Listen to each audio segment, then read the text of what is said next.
All right, we're back in Scratch, and let's create a little game. Let's turn our perimeter game into a little game where we have to try to essentially catch the cat. And we're just going to have the cat moving around randomly, and whenever we click on the cat, we want it to keep score by counting the number of ways, or the number of times that we've clicked the cat. So I'm here in Scratch 1.4 again, and I have a blank script canvas right now.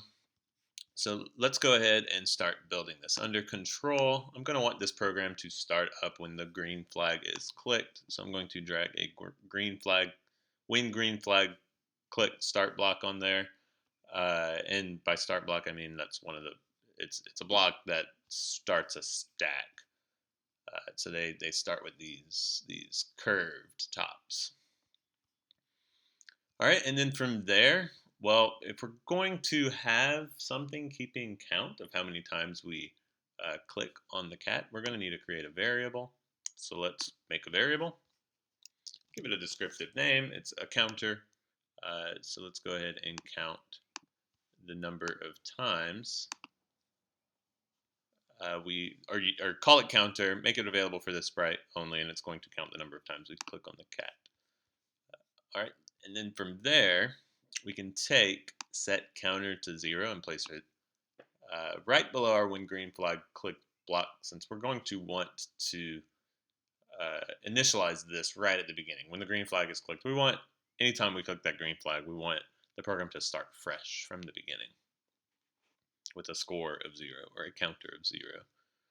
All right, and then under control, we haven't used this block yet. We talked about it. We have a forever block. So we're going to have the cat forever just moving around or teleporting from one position to another, gliding around or teleporting from one position to another on the stage.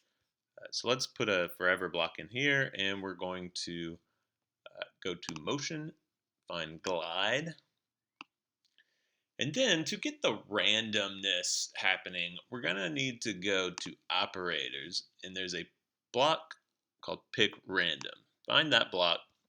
We're going to put one of those in the spot that determines how many seconds. We're going to put another one in the spot that determines the X position.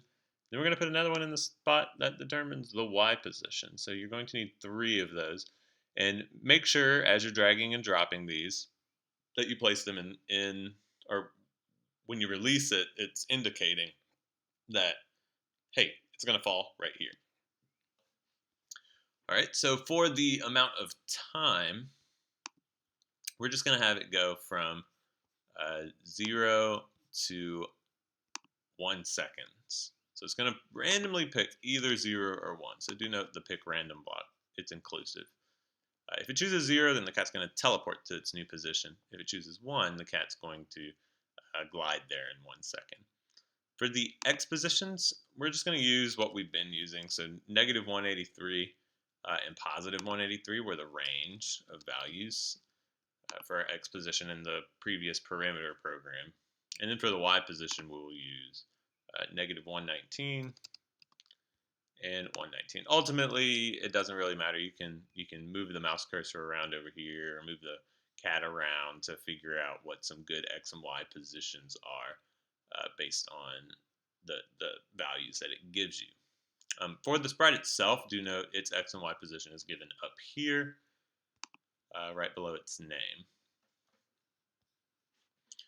All right, so now we have the functionality of the cat just randomly gliding around. And he's going to do this forever and ever and ever. So if you click the green flag button, you'll see that behavior begin. The cat's moving, gliding around, occasionally just teleporting to a new position. But it's staying within the bounds and doing exactly what we wanted it to do. So stop that. And now let's add the clicking functionality. So back under control, here's a new block. It's a start block. When sprite 1 is clicked, we can drag that in here into our script area. And then go back to variables. And what we want to happen is anytime we successfully click on the cat, we want to add 1 to the counter variable. So change counter by 1. That's what this block does. It just adds whatever value you have right here. Right here, by default, it's 1, but it just adds that value to whatever variable you have selected. So let's go ahead and test this out. If I click on the cat, you'll see it does add, so that's good. And then if I go ahead and click the green flag button, it will zero out the counter variable. And then I'm going to have to try to click on the cat while it's moving. So let's watch this happen. It zeroed it out, the cat's moving around, and then I'm going to try to successfully click on him.